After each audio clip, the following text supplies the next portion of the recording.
Music by Mohan Yadav.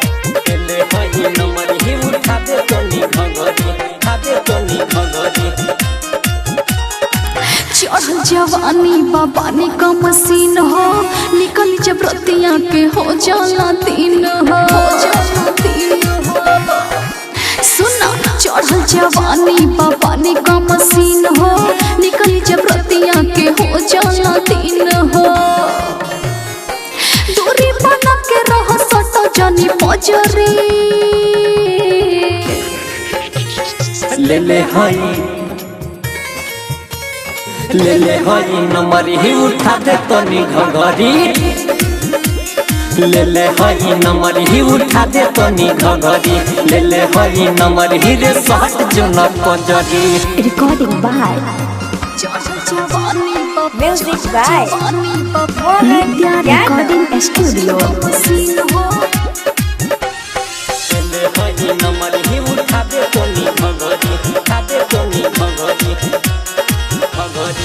बानी orchestra के सबसे नमूना, ऐसे न मिली बाबू तोहरा के चुमा। अरे काहे बानी ऑर्केस्ट्रा के सबसे नमूना, ऐसे न मिली बाबू तोहरा के चुमा। चाहे हो कितनो चिल्लाई बस न सगरी।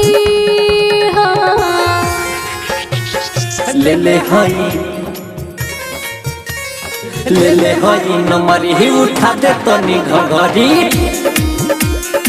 ले हई नंबर ही उठा दे तनी घघरी। ले हई नंबर ही रे शर्ट जो न पजरी। Music by Mohan Yadav.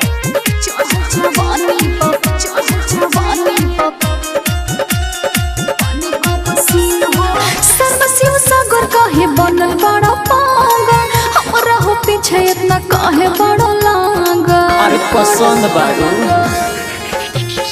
सर्वशिव सागर काहे बनल बड़ा पागा, हमरा हो पीछे इतना काहे बड़ा लागा। रंजन सोनू के साथ चल जाई बहरी। ले हई नंबर ही उठा दे तनी घघरी। ले हई नंबर ही उठा दे तनी घघरी। ले हई नंबर ही रे शर्ट जो न पजरी। चढ़ जवानी बाबानी का मशीन हो, निकल जब रतिया के हो जाला तीन हो। दूरी बना के रह सटो जानी पजरी। ले हई नंबर ही उठा दे तनी घघरी। ले हई नंबर ही उठा दे तनी घघरी। ले हई नंबर ही रे शर्ट जो न पजरी। नित्या रिकॉर्डिंग स्टूडियो।